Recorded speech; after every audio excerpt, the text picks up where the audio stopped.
Boa noite a você que está nos acompanhando pelo Instagram, @MaxNairo, você que está nos acompanhando pelo Instagram, @AlinePatrício. Seja muito bem-vindo à continuação aí da nossa sequência de lives, chamada Desvendando Carreiras Jurídicas, em que toda segunda e quinta, às 7 da noite, nós trazemos aqui para o Instagram lives de diversos profissionais das áreas do direito para falar sobre suas profissões, para expor suas experiências pessoais. E hoje nós iremos tratar da carreira de defensoria pública.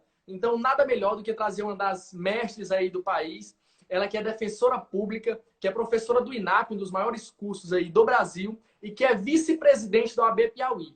Aline Patrício está conversando conosco hoje para falar tudo, desvendar tudo sobre defensoria pública. Aline, desde já, lhe agradecer pela aceitação do convite, pela sua humildade e por estar aqui abrilhantando a nossa série e estar se dispondo a expor aí suas experiências pessoais e profissionais e alegrar todos aí que nos acompanham e já acompanham essa série aí há um bom tempo. Boa noite para você. Boa noite, Max, menino, advogado e radialista, né? Porque você fala muito bem, apresenta muito bem. Vou te Obrigado. convidar já para ser host dos próximos eventos aí do INAP, quando a gente voltar aí depois dessa pandemia, porque você tem uma eloquência divina, maravilha.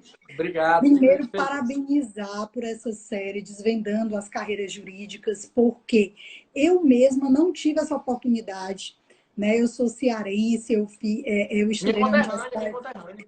Pois é, eu vi aí que tu é de Crateús, eu estudei na Isso. Universidade Federal do Ceará, e eu confesso para você que quando eu entrei na defensoria, eu não tinha noção do que era a defensoria, porque muitas vezes na própria faculdade não nos é apresentado esse leque de possibilidades. Deixa eu só saudar aqui minha amiga baiana, Ana Patrícia Leão, vice-presidente da OAB Bahia. Amiga, saudade de ti, muito prestigiada aqui nossa live. Então, é muito interessante apresentar esse leque de opções para os estudantes, porque o direito permite isso, né? Então, desde a advocacia, né? E aí tem magistratura, Ministério Público, Defensoria, procuradorias, as carreiras policiais, que hoje em dia estão ganhando cada vez mais força, os concursos de tribunais, o próprio magistério, para quem sonha em ser professor. O curso de Direito, ele tem esse leque de possibilidades e é interessante, adorei essa série, Desvendando as Carreiras Jurídicas, porque dá uma possibilidade, né, da gente apresentar um pouco da nossa carreira para as pessoas. Parabéns aí por essa série. Obrigado. Essa é a intenção mesmo. Vou cobrar esse convite aí do INAP. Não, Desde... já tá combinado aí. O próximo Maratonap aí você vai ser o apresentador. Fala Pronto, bem demais. Fala bem fico demais. feliz. E agradecer você também pela aceitação desse convite. Além de só passar aqui, só explicar para as pessoas que estão entrando agora, que nós estamos trazendo a doutora Aline Patrício para falar tudo sobre defensoria pública. Você pode estar deixando aí nos comentários a sua pergunta, seu elogio, seu questionamento aí para a Aline, que nós estaremos falando aqui na live. Lembrar também que essa live ela fica salva no YouTube. E até o fim da semana nós estaremos divulgando aí um canal no YouTube que ficará público aí com todas as sequências de lives que já estivemos e inclusive essa de hoje da Aline. Passar aqui pelo colega Gilmar Reis, que sempre é um dos primeiros a entrar. Um abraço para Ai, é você, um Gilmar. querido, ele está sempre presente. Isso. A Laiane, um abraço para você. Angela Maria, Felipe Pimenta, um abraço para você também, Felipe. Ana Júlia, Dária Almas, várias pessoas estão aí conectadas. Antes de entrar na live, quando eu estava divulgando aqui, Aline, as pessoas sempre diziam assim: não acredito que tu vai fazer uma live com a Mega. Eu disse: vamos sim fazer, faremos sim uma live com a Mega. Brainson Melo diz aí: cheguei. Brainson, primeiramente, lhe agradecer pela ponte. Foi o Brainson que fez aí o contato entre mim e a Aline. Brainson, um abraço para você e muitíssimo obrigado por estar ajudando aqui com a série. Aline, a primeira pergunta que a gente sempre faz, que é a pergunta de praxe, é para que você conte um pouco da sua carreira, quantos anos você demorou do bacharelado em Direito para chegar à Defensoria Pública, onde foi que você se formou. Você acabou até adiantando um pouco aí, né, que se formou na UFC, mas para você discorrer um pouco sobre sua carreira, de como foi sua chegada de bacharelado até a Defensoria Pública. Na verdade, eu sempre digo que a defensoria me escolheu. Eu não escolhi a defensoria, porque como foi a minha história. Eu, desde a faculdade, eu optei pelo concurso público, então eu comecei a fazer concursos antes de me formar já, para cargos de nível superior. Então, antes mesmo de me formar, eu já tinha passado para analista do TRT, TRF, TRE, só que eu passei numa colocação mais à frente porque eu era péssima em informática. E aí eu continuei estudando. Quando eu me formei, passei na OAB, e o primeiro, e eu era estagiária do MPF, da Procuradoria da República. E eu tinha esse sonho de ir para o Ministério Público Federal. Só que tinha a limitação, né, de ter no mínimo 25 anos, 3 anos de atividade jurídica, e eu me formei com 21 anos. E aí eu pensei, não, eu vou fazer algum concurso que eu possa passar e ficar esperando, continuar estudando para ir para o MPF. E aí surgiu essa oportunidade, saiu o edital da Defensoria do Piauí, logo após a minha formatura. E o concurso da Defensoria do Piauí, ele exigia a prática, mas a prática poderia ser estágio na Defensoria. E eu estagiei 2 anos na Defensoria do Ceará. Então, deu para eu me inscrever, né? Porque eu tinha acabado de me formar. Se exigisse realmente a prática jurídica pós-formatura, eu não poderia ter feito. Mas aí já se vão 16 anos, né? Tem um tempinho já. Isso aí, eu fiz o concurso em 2003 e assumi em 2004. E aí eu fiz o concurso, passei, eu não esperava passar na época, e na época eu fui a defensora mais jovem do Brasil. E realmente eu não tinha noção de como eu ia me apaixonar pela defensoria. E aí acabou que aqueles planos iniciais, né, de ir para o Ministério Público, eu nem cogitei mais. Depois disso fui aprovada na Defensoria do DF, mas acabei conhecendo meu marido, fiquei por aqui realmente. Mas eu realmente me encontrei na defensoria. A defensoria o que me possibilitou fazer na defensoria, né, as pessoas que a gente pode ajudar, a conexão com os assistidos fez toda a diferença para mim. E assim, eu sempre digo que nesses 16 anos, sempre é especial, porque a gente vai se reinventando. E certamente com essa pandemia, viu, Max? A defensoria vai ser ainda mais necessária, porque é impressionante, né, a quantidade de pessoas que vão precisar ainda mais. Né? O nosso país já é bastante pobre, mas nesse cenário de recessão econômica, aí é que as pessoas vão precisar realmente da defensoria pública. Né? Então, eu vou explicar aqui um pouquinho as etapas do concurso, o que você tem que focar, as atividades dentro da defensoria. A gente vai conversar aqui sobre tudo. Mandem perguntas aqui, o bate-papo é sobre defensoria. Aline, inicialmente, você me escuta bem? Escuta, né? Estou escutando muito bem. Pronto. Aline, inicialmente, 2 pontos da sua fala me chamaram a atenção. Eu queria que você falasse primeiro como foi essa migração do Ceará para o Piauí. Eu até já tenho uma prévia de como seja, porque eu acabo sendo também um exemplo dessa migração do Ceará para o Piauí.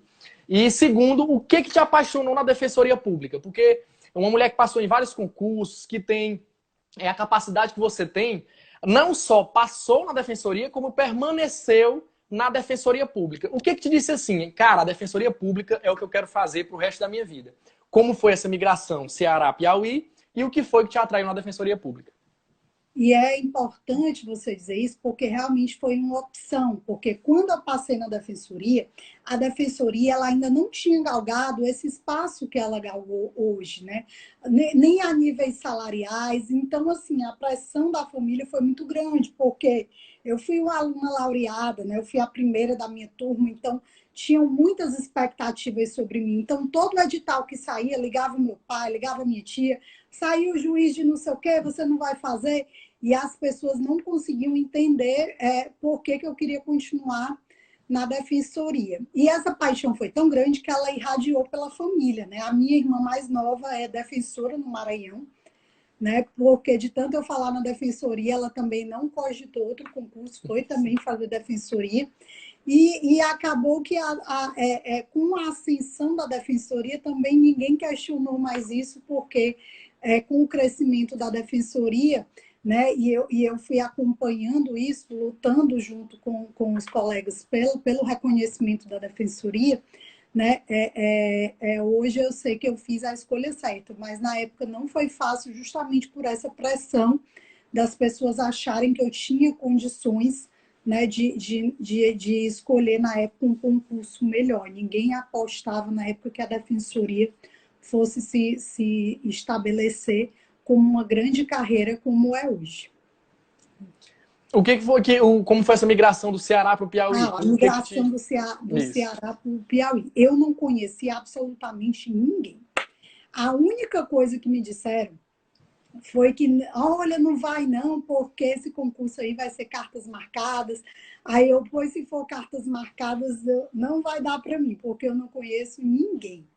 Então, quando eu vim fazer a prova, realmente foi a primeira vez que eu tinha vindo.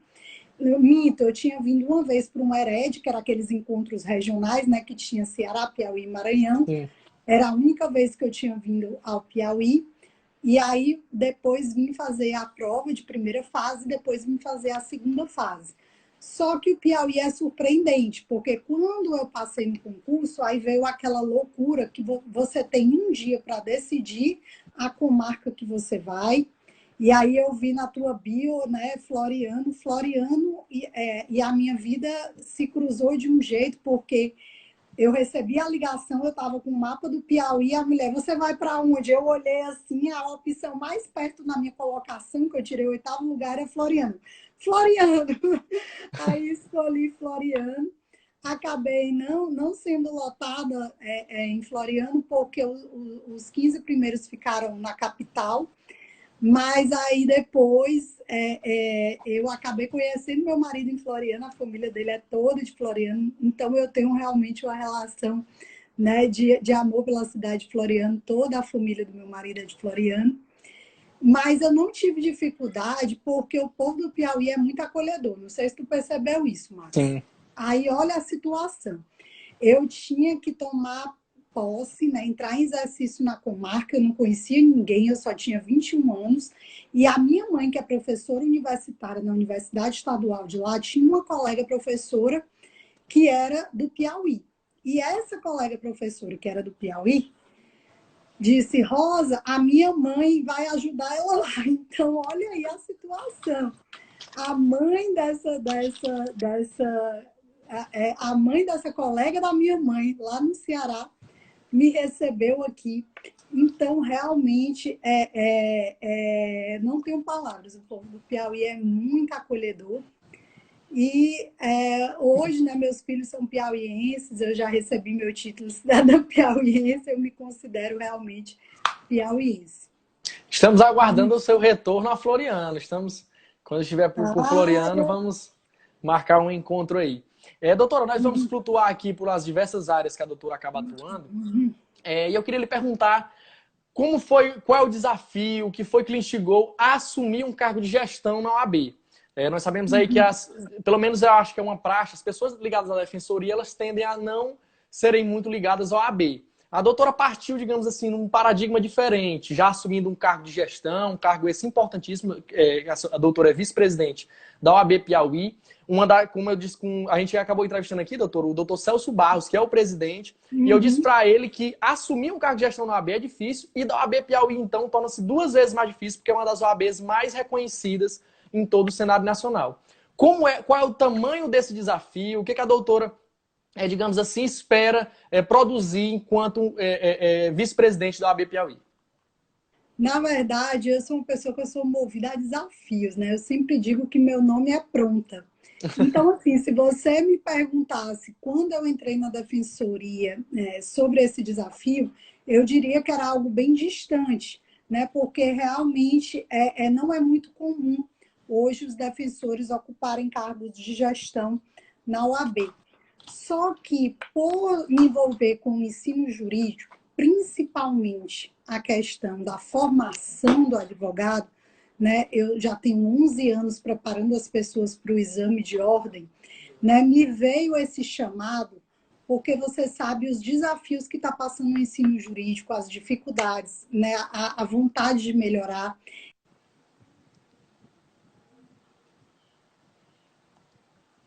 aí, pausou. Não, aqui tá ok. A Eu acho que travou só pra dificuldade que o doutora.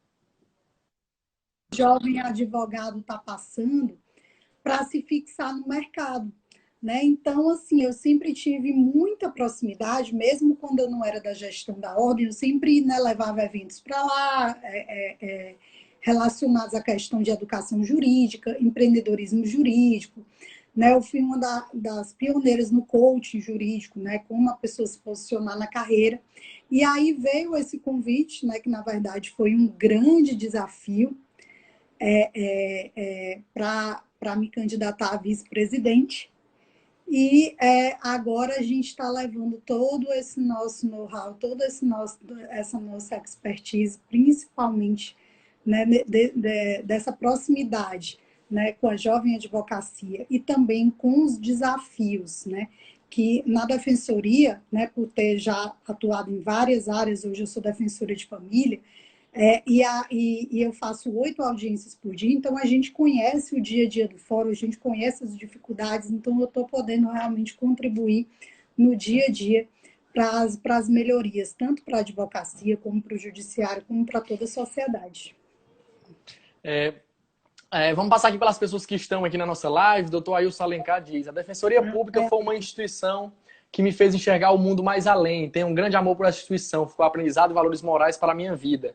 Kaline Micaelen também. Kaline também que estagiou na Defensoria Pública de Floriano. Ana Cristina, Bela Martins, Jackson Souza, Railena Alencar, Luiz Guilherme. Várias pessoas estão aqui interagindo bastante. Nós estamos aí em um dos picos da nossa sequência de lives aí. A cada dia está melhorando. Eu acho que são as pessoas, os excelentes profissionais que nós estamos trazendo para cá. Doutora, eu quero fazer uma pergunta para a doutora assim, mais atual. Qual é o papel que a Defensoria Pública tem que exercer, ou que exerce, na opinião da doutora, em meio a uma pandemia sem precedentes? Nós sabemos que essa pandemia ela exerce fatores econômicos, ela acaba afetando fatores econômicos, ela acaba afetando fatores psicológicos. E a Defensoria Pública, eu acredito que não só como assistente jurídico dos menos favorecidos, ela acaba, às vezes, atuando também como psicólogo, como ouvidora. Então, a Defensoria Pública ela tem esse poder, digamos assim, de, por trabalhar com as classes mais abastadas, ela ter mais amplicidade, ela ter uma gama maior de funções. Para a doutora, qual é o papel da Defensoria Pública em meio a essa pandemia do coronavírus?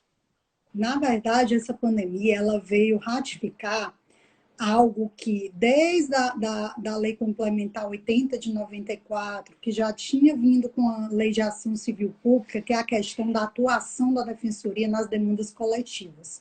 Porque a gente tem 3 ondas de acesso à justiça, né? A primeira onda do acesso à justiça é mais da assistência judiciária gratuita aos pobres, então a Defensoria era vista muito como essa questão, né, da advocacia prestada aos necessitados, só que foi evoluindo, né, hoje em dia, quando você pega as funções institucionais da Defensoria, você tem demandas coletivas, você tem educação em direitos humanos, então é um leque de opções, e eu acho que essa pandemia veio solidificar isso. A Defensoria teve atuações importantes na demanda coletiva, né? A Defensoria conseguiu eliminar para não haver corte de água durante a pandemia, para não haver corte de luz durante a pandemia, para não haver suspensão nos planos de saúde. Então, assim, foram demandas muito importantes, né? Se você pensar, né, que durante esse isolamento social a população está usando cada vez mais a água, a luz, porque está ficando mais tempo em casa. A questão dos planos de saúde, se a pessoa não conseguir pagar e uma eventual carência, essa carência não poder ser cobrada. Então, assim, o orgulho que a gente está tendo dessa atuação da Defensoria nesse momento, né, vem ao encontro, né, vem ratificar esse papel muito importante. E, assim, também a questão da violência doméstica, né, a gente está em plantão no núcleo da mulher, porque, infelizmente, houve um aumento de mais de 40% nos casos de violência doméstica e familiar, violência contra as crianças. Então, assim, a gente está atuando em todas as frentes.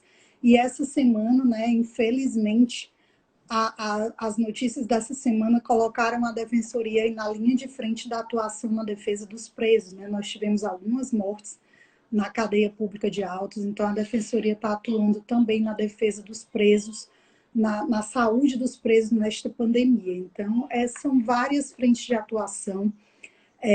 Como eu falei, essa pandemia veio ratificar a Defensoria como uma das instituições, né? A gente, na verdade, né, nas últimas pesquisas, a gente vem sempre pontuando como uma das instituições mais confiáveis, né? E assim, coincidentemente, a Defensoria e a OAB foram as duas instituições mais confiáveis. E eu estou tendo a oportunidade de transitar nessas duas áreas, né? Porque a OAB também tem tido uma atuação muito forte nessa pandemia. Então, como eu tô dizendo, esse isolamento social, na verdade, tem sido mais trabalho ainda, porque a gente está em teletrabalho, mas a defensoria não para. Certamente. Doutor, o amigo Brianson faz aqui uma pergunta e eu vou acabar emendando com uma que eu já tinha aqui. Ele pergunta o seguinte: como é a rotatividade de processos na defensoria? E aí eu vou fazer uma pergunta anterior para a senhora tratar um paralelo completo. Quais são as etapas para ser aprovado no concurso para a defensoria? Aí a doutora passeia por todas as etapas e ao final fala dos encargos de ser uma defensora, qual a rotatividade de processo, qual o principal desafio de se assumir um cargo como esse da defensoria pública. A doutora faz esse paralelo aí entre todo o percurso a ser atingido aí para chegar ao cargo de defensor público. Na verdade, o que aconteceu comigo, né, que eu vou completar 16 anos, mês que vem, de defensoria, hoje não seria mais permitido, porque a Lei Complementar 80 hoje exige que a pessoa tenha 2 anos de atividade jurídica pós-formatura, né? Então, o concurso da Defensoria Pública hoje é um concurso de provas e títulos, né? Então, nós temos uma primeira prova objetiva, uma segunda etapa, que é a prova discursiva e a prova de peças, né? São peças, né? Pode ser tanto peça criminal como peça civil, como duas peças, dependendo da banca. No meu caso, foi uma peça criminal e uma peça civil. Alguns concursos, na verdade, a maioria deles agora tem a etapa oral. O meu concurso não teve oral na época, mas agora o próximo concurso do Piauí vai ter a etapa oral. E depois, né, vem a etapa de títulos. Então, o que eu costumo dizer agora é que o concurso da defensoria ele é tão ou mais difícil do que qualquer outro concurso dessas carreiras jurídicas maiores, como magistratura e Ministério Público, porque ele exige, além do candidato estudar muito, ele exige um estudo específico, ele exige aquele perfil defensorial. Então, tem que ser uma pessoa voltada muito para a questão humanística, né? A pessoa tem que tem que estudar muito direitos humanos, tem que ter uma formação social muito adequada para o cargo, porque até a forma de responder as perguntas, eu percebi que isso aí me ajudou muito no concurso da defensoria, né? A forma como você responde as perguntas, a forma como você se posiciona, até dando aula eu digo isso para os meus alunos. Se o concurso for de promotor, você vai assim, se for de defensor, você vai... Porque tem realmente o perfil que está se procurando hoje, né? De alguém que almeja ser defensor público. E a gente, eu sempre reforço muito isso. Hoje em dia, como o defensor está ganhando muito bem, eu digo, não procurem a defensoria pela questão remuneratória, não procurem a defensoria pela questão salarial. Quem vai para a defensoria tem que ser uma pessoa que gosta de gente, que gosta de povo, porque realmente trabalhar com o nosso público, com os nossos assistidos, exige um perfil humanístico diferenciado. Nesse caso, a doutora tem muitos processos. Como é que é a frequência de processo na defensoria? Nesse período de pandemia, a doutora acabou até adiantando que o trabalho aumentou, né? Mas aumentou em número de ações, aumentou em número de encargos sociais. Como é que é, digamos assim, o labor da defensoria diariamente? Max, depende muito, porque assim, a defensoria tem várias áreas de atuação, né? Eu fui durante alguns anos defensora de criança e adolescente, né? Hoje eu estou defensora de família. Então, assim, dependendo da área de atuação, isso é porque assim, a gente não mede a questão da quantidade de trabalho do defensor pela mera estatística processual. Porque, por exemplo, quando você está num núcleo específico, por exemplo, quando eu era defensora da infância, tinha inúmeras demandas, palestras na comunidade, né? Trabalho nas escolas, visita nas unidades de internação de crianças, visita nos abrigos. Então, assim, a demanda da defensoria é uma demanda que ela é extraprocessual também. Então, fica difícil até mensurar, né, a quantidade de trabalho. Por exemplo, quando você pega um defensor criminal, além da demanda processual, além da demanda de audiências, ele tem a visita aos presídios, né? Então, assim, é todo um contexto de demandas que vão além da atuação meramente dentro do processo. Certinho. Doutora, eu anotei aqui algumas perguntas, porque eu vou lembrando. A senhora não perdoe a minha falta de educação em baixar a visão, é porque eu tenho que anotar, senão eu acabo Não, meu esquecendo querido, não se incomode, no não. decorrer da live. Eu sou especialista em live aqui. Eu lembro quando a doutora disse isso no WhatsApp. Passar aqui pelo pessoal, e aí Josi diz, qual é o maior desafio na defensoria hoje? A doutora acabou respondendo, Josi. Delegada Mas eu Cajuína. gostaria também de reforçar que o maior desafio da gente continua sendo a questão orçamentária, viu, Max? Certo. Por exemplo, A doutora poderia até traçar o paralelo de como é que está a independência funcional hoje da defensoria. Nós sabemos que é uma luta bastante extensa, que sai do papel, às vezes, atravessa a política, atravessa a sociedade. Como é que está a independência funcional, a independência aí remuneratória da defensoria hoje? a questão da independência funcional, né, a gente sempre teve, que é a questão do defensor decidir, né, como vai atuar no processo de acordo com a sua convicção. A questão da autonomia financeira e orçamentária, né, é que a gente precisa pontuar direitinho. Como é que está a nossa situação hoje? Hoje nós temos a autonomia no sentido de que é repassado do ODESM, né, do Estado para a Defensoria administrar, só que o nosso orçamento está muito reduzido, né, para o que é necessário, né? A gente precisaria de uma ampliação. Para você ter uma ideia, eu tenho como professor a quantidade de anos que não tem concurso para defensor, porque eu comecei a dar aula no último concurso para defensor, né, que foi em 2009, né? Então eu comecei a dar aula na turma para esse concurso, né, que passou inclusive 5 colegas que hoje são defensores, que foram meus alunos. E aí a gente, desde 2009, que está sem concurso, a previsão era o concurso sair esse ano, só que veio essa pandemia, a gente não sabe como é que vai ser, né, a questão do cenário agora, se vai ter ou não recursos financeiros para fazer esse concurso. Mas para quem almeja defensoria, né, já tem autorização da Defensoria do Paraná agora para 12 vagas, porque eu sempre digo que você tem que começar a estudar e desbravar. Onde aparecer, você vai lá, porque uma hora vai sair o concurso aqui, quem sabe você volta para o Piauí. Certinho. Amigo Henrique do Pará, tem gente do Brasil todo aqui. Tem sim. Aqui o doutor Gilmar Reis faz uma pergunta. Professora Aline, sou um seguidor assíduo seu, adoro suas dicas contextualizadas de penal e processo. Como a senhora vê as perspectivas de concursos públicos para áreas jurídicas após a pandemia? E aí não só especificamente sobre a defensoria, mas em relação a todos os concursos jurídicos. Como é que a senhora acha que vai ficar o cenário após essa pandemia? Na verdade, eu sou sempre otimista, né? Tem aquela metáfora do copo, o meu copo está sempre meio cheio, né? Porque a questão de como ficou a aprovação, né, desse PL que modificou a questão dos concursos, é que ele só autoriza concursos para cargos vagos, né? Não pode haver criação de novas vagas, mas isso já é o que acontece em 90% dos concursos. Se você observar o Piauí assim, no concurso de defensor, ele tem 400 cargos vagos, né? Então, assim, já existem cargos vagos, já existem vagas de aposentadoria, isso vai sempre existir, né? As vacâncias dos cargos, então, o princípio da impessoalidade, da moralidade, da legalidade continua existindo.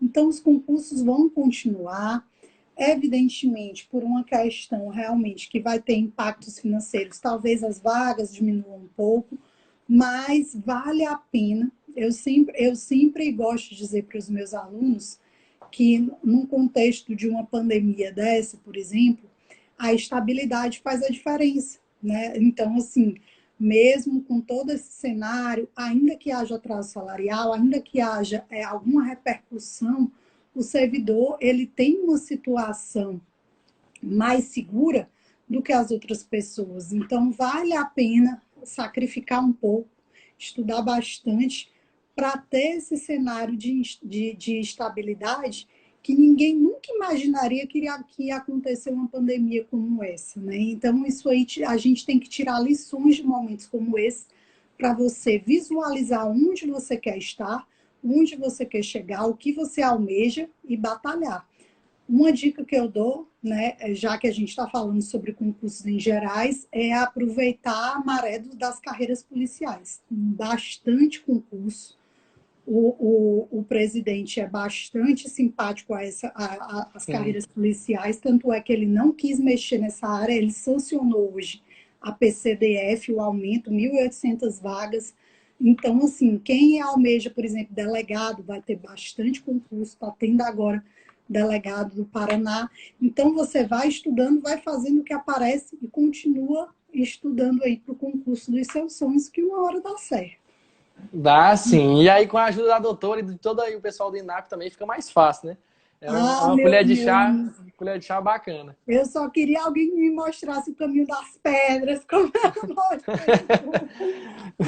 Doutora, eu costumo fazer essa pergunta porque eu acredito que as mulheres elas sofrem não só um preconceito, um desafio diário social, mas também no exercício de suas funções, suas atribuições. A defensoria, eu acredito que ela parta mais por um caminho difícil, por ter muito esse lado humanístico, por ter muito esse lado afetivo, digamos assim. Eu considero meio que essencial o papel da mulher na defensoria. Mas para a doutora, qual é o papel da mulher na defensoria? Por que a doutora acha que é essencial nós termos mulheres na defensoria? E a doutora pode até puxar para o seu exemplo pessoal também, se sofreu algum preconceito ou se, do contrário, foi incentivada dentro da defensoria a exercer o seu mister. Não só na defensoria, como em todas as carreiras jurídicas, né? A gente precisa incentivar, né, que as mulheres ocupem esses espaços, né? Hoje em dia, por exemplo, na advocacia, as mulheres representam 49,9% das mulheres que se formam e a gente precisa incentivar que as mulheres realmente ocupem os espaços, se lancem. Não foi fácil, como eu te falei, eu entrei com 21 anos. O primeiro caso que eu peguei, eu era defensora de adolescente em conflito com a lei, foi um caso de latrocínio. E aí eu entrei para fazer a entrevista reservada com o menino. Aí ele disse, eu não vou falar com estagiário, não, tá me tirando aí, mandaram estagiário aí, vou falar não. Tacou a porta na minha cara, não quis falar comigo. Aí a primeira visita que eu fui fazer no presídio, eu só falo com gravata aí, não vou falar com mulher não, só falo com gravata. Mas aí a gente vai aos poucos, né, desconstruindo isso aí. E eu, por ser muito apaixonada por direito penal, né, consegui desconstruir isso aí. E aí, virando o jogo, num dia desse, um adolescente falou, eu só quero se for aquela lourinha invocada. Eu só quero ser defendido se for pela lourinha invocada. Então, a gente vai ocupando os espaços, a gente vai se afirmando.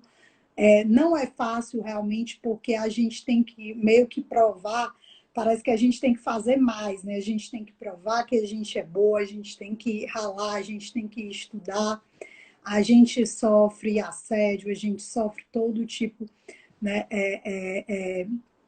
E principalmente as mulheres jovens, bonitas, existem algumas situações realmente que desestimulam, principalmente na área criminal, mas não se intimidem. Eu sempre fui bem tranquila com isso. E hoje, quando eu dou aula de direito penal, eu dou aula de crimes contra a dignidade sexual, eu converso sobre todas as situações no presídio, porque, principalmente no direito penal, que é dominado por homens, né, se a gente se deixar impor, né, essa questão, a gente não consegue ocupar esse espaço. Então, eu tenho muito orgulho hoje de ser uma professora de direito penal que conseguiu se fixar numa disciplina que é dominada por homens, né? Então, é importante para as mulheres ocupar esse espaço. Tiago do Certamente. Maranhão, eita, tá bom? Tem muita gente aí. E de muitos estados, né? Ainda bem. Henrique Você do Pará. Você que está chegando agora, essa live ela faz parte de uma sequência de lives aí chamada Desvendando Carreiras Jurídicas no meu Instagram, @maxnairo. Toda segunda e quinta-feira, às 7 da noite, nós trazemos diversos profissionais aí dos ramos do direito para falar sobre suas profissões. Já trouxemos advogado, já trouxemos procurador, desembargador.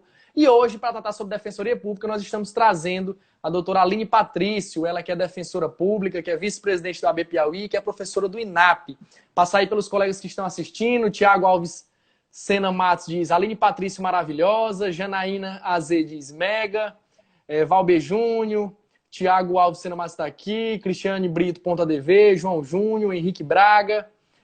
Várias pessoas estão aqui passando e dando feedback positivo aqui. Você pode estar lá me seguindo no Instagram para acompanhar aí o restante da série. Nós temos aí diversos profissionais ainda para falar. Inclusive, na quinta-feira agora, nós traremos um oficial de justiça para falar sobre a carreira aí de oficial. Olha que bacana. Então, todo dia aí... Pronto, todo dia aí, toda segunda e quinta, nós traremos diversos profissionais aí das áreas do direito. Doutora Aline, afinal, tem uma desvantagem em ser defensor público? O que é que aquele estudante bacharel em direito tem que estudar, mas saber também que terá, digamos assim, não é uma desvantagem, é um desafio assim da profissão de defensoria pública. Tem uma desvantagem, alguma coisa que faça o estudante de direito hesitar? Afinal, na escolha da sua carreira, nós também temos que saber os prós e os contras. O que é um contra, digamos assim, que a doutora teria a dizer? Claro que com muito trabalho, com muito foco, muita persistência, pode ser superado, mas qual seria, assim, um ponto negativo da defensoria pública hoje? Tem que trabalhar muito, viu? Isso aí. O volume, né? Por exemplo, se você considerar hoje que 80%, né, da demanda processual é uma demanda da defensoria, né? Então é bastante exaustivo, né? Mas eu sou apaixonada pela defensoria. É difícil para mim falar em desvantagens, né? Apesar de que, né, tem dias que a gente atende mais de 50 pessoas. Eu vi que a minha assessora entrou aí, não sei nem se ela ainda está aí, meu Deus, eu não falei com ela, me mata. Marília, tu ainda está aí? O Valber aqui, meu ex-estagiário, então eu não vou mentir, senão eles vão até brigar comigo. É estressante. É uma demanda muito grande, às vezes a gente trabalha com prazos exíguos, e a gente tem que correr, mas é aquela adrenalina boa de saber que a gente está realmente cumprindo nosso papel institucional, levando mais justiça social para esse país. E, assim, outra desvantagem também que eu mencionaria, às vezes eu me ressinto um pouco, Max, eu não sei se tu já sentiu isso, mas tu já experimentou alguma coisa de graça? A gente tende a não valorizar. Pode apostar. Se vierem com duas coisas assim para você, olha, isso aqui é de graça, isso aqui é R$5. Você vai pagar os R$5 e você vai achar que aqui é R$5 é melhor. Tens então, razão. A gente se ressente um pouco disso. Às vezes a pessoa pensa que pelo defensor ser pago pelo Estado, né, ser de graça, ele não faz um trabalho bem feito, ele não é um profissional capacitado. Então, assim, às vezes a gente se ressente um pouco disso, porque a gente é muito preparado, né? Eu tenho colegas assim que eu vivo dizendo, meu Deus, se um dia eu for preso, eu quero ser defendido pelos meus colegas. É verdade. Mas a gente tem essa sensação realmente de que a sociedade não valoriza o tanto que era para valorizar. Mas esse sentimento, essa realização pessoal acaba suplantando tudo isso. Mas, como eu falei, para ser defensor hoje você precisa gostar bastante, porque é bastante trabalho, mas é muito gratificante. Excelente. Doutora, o Brian faz uma pergunta aqui. Como anda a estrutura suporte da Defensoria Pública no interior do Estado? E aí eu vou traçar também outro paralelo. Quanto ganha hoje um defensor público? Qual é a remuneração base de um defensor público? A doutora pode falar especificamente do Piauí, não precisa falar do seu aspecto pessoal, mas quanto é que está a remuneração de um defensor público hoje e como está a estrutura, o suporte à defensoria no interior do Estado? A gente sabe que na capital, não só na defensoria, mas nos outros cargos, é uma tendência maior de ter mais concentração de recursos, de ter sua estrutura melhor. Mas como anda esse aporte da defensoria no interior do estado? Bem, a gente não está em todas as comarcas, né? Hoje a defensoria ela se fixou em macro-regiões, né? Então, assim, tem defensor público, né, em Parnaíba, Floriano, Picos, Esperantina, Corrente, Luzilândia. Então, assim, Floriano, a gente está em Valência, a gente está em algumas regiões, mais de 20 comarcas, mas a gente não está em todo o interior, justamente pela falta de pessoal, né? Então, a gente ainda precisaria ter bem mais defensores para conseguir cobrir essa demanda do interior do estado. Como eu te falei, né, a defensoria teve um crescimento, né, um reconhecimento que acabou se refletindo no salário. Eu hoje sou defensora de última classe, né? Então eu não me recordo exatamente o valor preciso que está o defensor inicial, mas é mais de 20 mil reais. Então é muito dinheiro, é bom demais. Então é um incentivo muito bom. Eu sempre digo, você tem que estudar pensando, eu vou ganhar 20K, vou ganhar 5 dígitos, aí bota lá o contra-cheque assim, desenha na parede, porque realmente, como eu estou falando, num contexto desse, principalmente nesse contexto que a gente está vivendo, lógico que um profissional quer viver um contexto de estabilidade onde ele possa ser bem remunerado. Agora, em contrapartida, a gente ainda está bem aquém do Ministério Público e do Judiciário, né? Então, os juízes e promotores estão ganhando ainda bem mais do que a gente. Ainda não há essa isonomia entre as carreiras. Doutora, lhe fazer aqui duas perguntas relacionadas aí à prospecção de futuro, digamos assim. Primeiro, como é professora do INAP, como já trabalha há muito tempo com essa questão de ser professora, pensa em tornar-se professora universitária, ou seja, partir aí para um mestrado, para um doutorado, para essa questão aí da academia, para tornar-se uma professora universitária ou como professora do curso? Está tudo bem, está tudo tranquilo? E também em relação à política, como a doutora aí se candidatou à questão da vice-presidência da AB, na questão de defensoria, almeja algum cargo político, já pensou em candidatar-se a algum cargo político? Já foi lhe oferecido essa condição de se candidatar-se a algum cargo político? Bora lá. Na verdade, eu fiz o caminho inverso, né? Eu já fui professora universitária, né? E acabei saindo em prol desse projeto pessoal, né? Porque coordenar o INAP, né? Eu sou coordenadora pedagógica do INAP, é algo que demanda bastante tempo, e como a defensoria também já é bastante atividade, né? Não daria para conciliar também com as faculdades, né? E a questão do mestrado, eu meio que dei um pouco de azar, porque eu fiz todos os créditos daquele mestrado na época que era de Portugal, em parceria, e aí acabou que não foi reconhecido, eu vou ter que zerar, fazer tudo de novo. E aí eu engravidei, né? E acabei deixando esse sonho um pouco de lado. Agora que os mestrados chegaram aqui, né, é um período que eu tive que me dedicar a essa gestão da UAB, e eu faço as coisas, eu sou muito dedicada às coisas que eu me proponho, então eu senti que não era a hora de retomar, mas eu pretendo ainda fazer o mestrado e doutorado, com certeza. Mas eu prefiro me dedicar mesmo à questão eu quero me dedicar também ao ensino profissionalizante, ao ensino de prática na advocacia, ajudar as pessoas que estão começando, né? Eu quero me dedicar bem mais a essa área do que propriamente ao ensino da graduação. Hoje eu estou nas pós, né? Eu dou aula na pós da Escola do Legislativo, dou aula na pós da Sesvale, vou dar aula agora na pós da ESA, que vai ser gratuita, que a gente vai lançar agora. Então, eu estou mais na parte de pós-graduação, na parte de prática, mas sempre lecionando. Assim, a questão do ensino está sempre junto comigo, não largo nunca.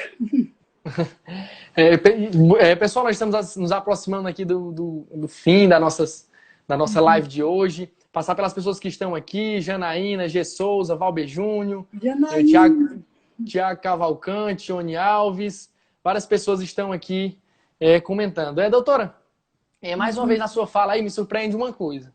Vice-presidente da AB, professora do INAP, coordenadora do INAP, defensora pública, mãe.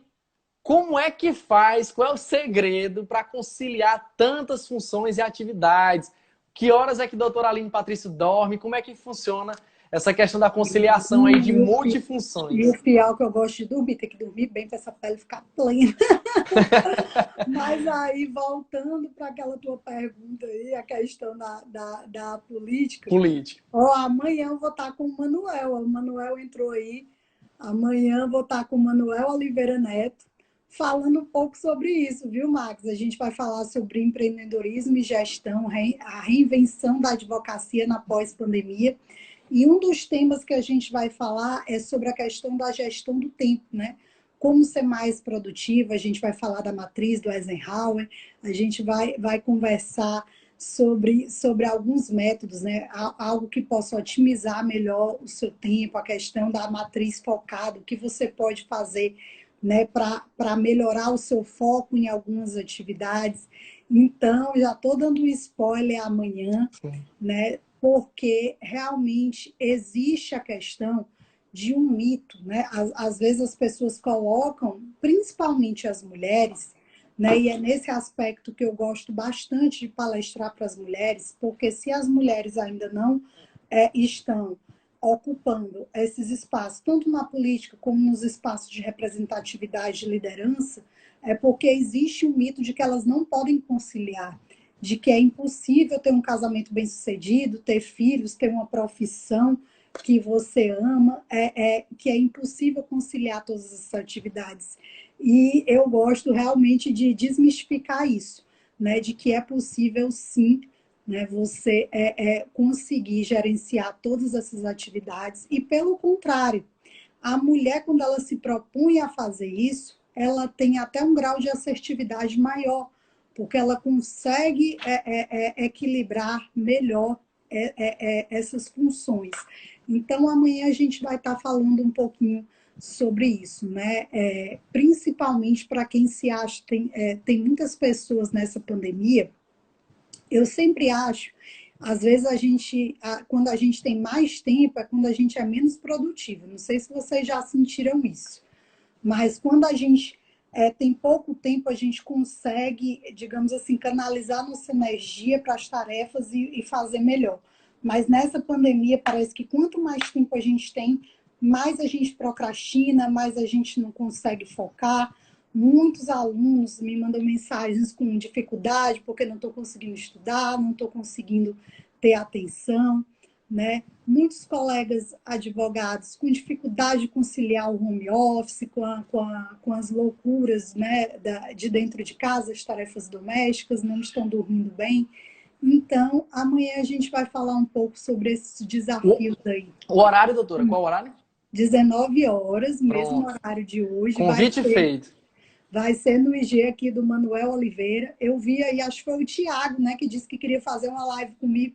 Tiago, eu sou facinha, meu amigo. Pode mandar o convite.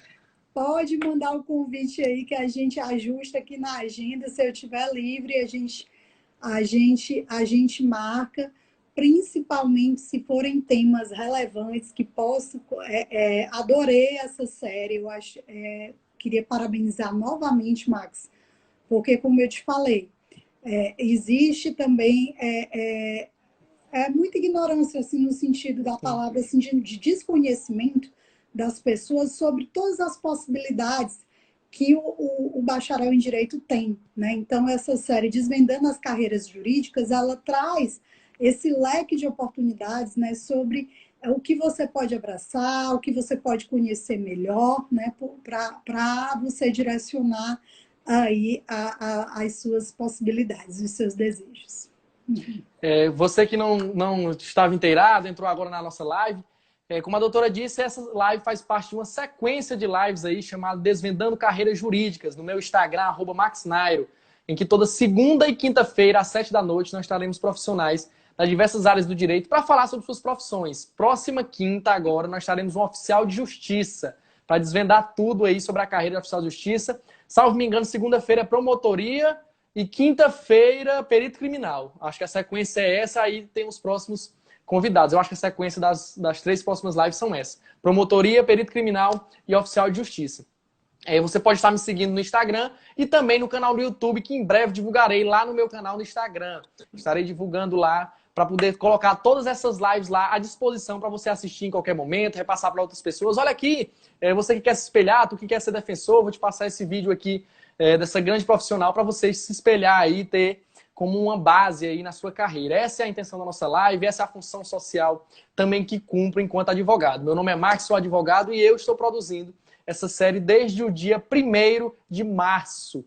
1º de maio, perdão. Desde o dia 1º de maio. Então já tivemos aí uma sequência bacana aí de live, desembargador, promotor, procurador, advogado, tivemos analista também, várias pessoas aí.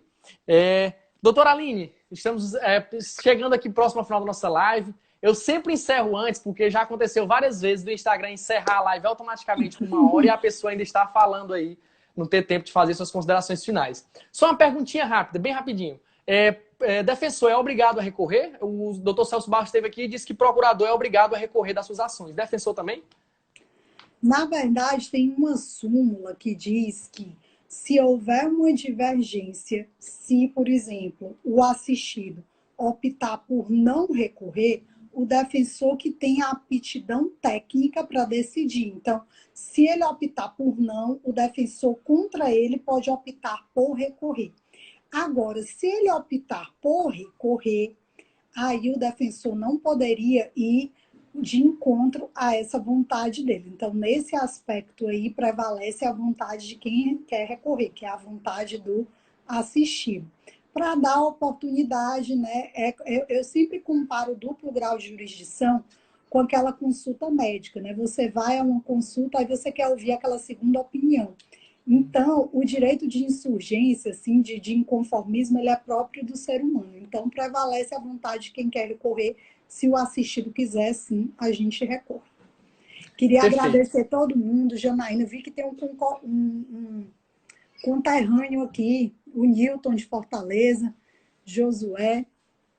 São todos aí todos os nossos conterrâneos aí. Daniel Mouzinho está aqui também, um abraço para você, Daniel. João Honorato, um abraço, estou esperando sua live também, hein? Liane Piauí diz muito bem, Manuel Oliveira Neto diz spoiler de amanhã. Eu também pretendo assistir essa live sua de amanhã às 7 da noite. Assistam amanhã, terça-feira, 19 horas. A gente vai falar sobre o futuro da advocacia no pós-pandemia. O que você pode fazer para se reinventar e se destacar dentre 1.200.000 advogados? Como fazer eu costumo também dizer, doutora, que essas nossas lives jurídicas, elas também têm muito do aspecto social. Então, você que também tem outras profissões, que tem aquela independência, que você tem que buscar essa captação, digamos assim, de clientes, que você tem que buscar se desdobrar nesse período de pandemia, também é excelente estar assistindo para poder também estar se inteirando, pegando alguma dica, sempre tendo uma segunda opinião de base aí para embasar suas escolhas. Josué Barbosa também está aqui.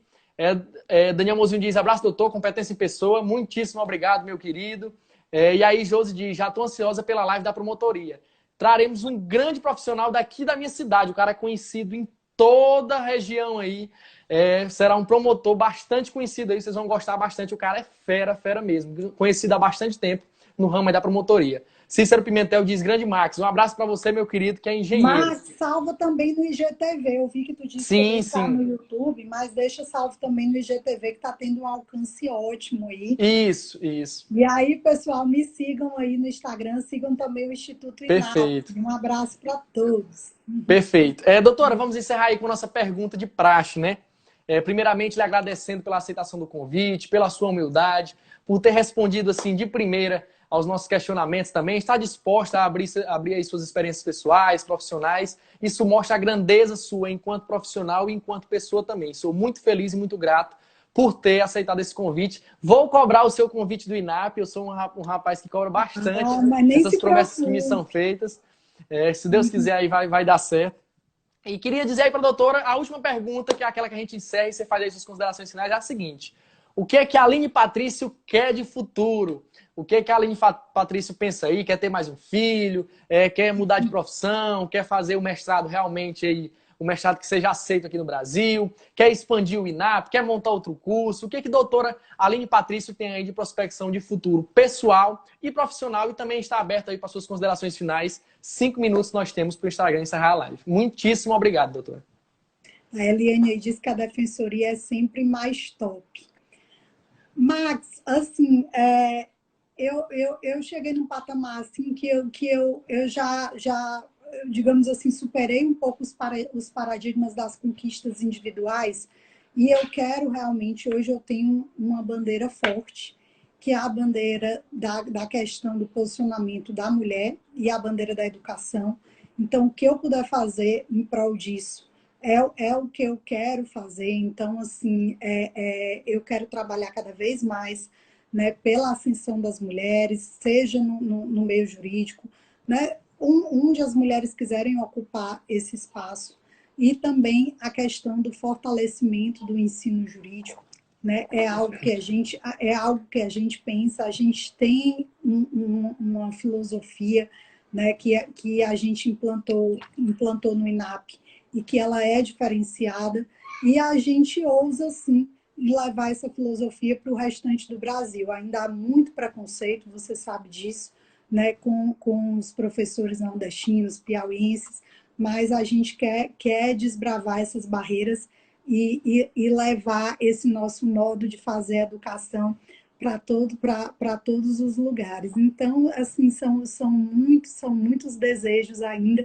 mas é como eu te falei, nada no individual, sempre no coletivo. Obrigada, gente.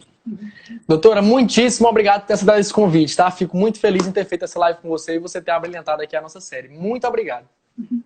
Tchau, gente. Um abraço a todos. Até a próxima. Na quinta-feira nós temos um oficial de justiça. Encerrando essa live, divulgaremos aí quem é o profissional dessa live aí de quinta-feira. Um abraço a todos e até a próxima.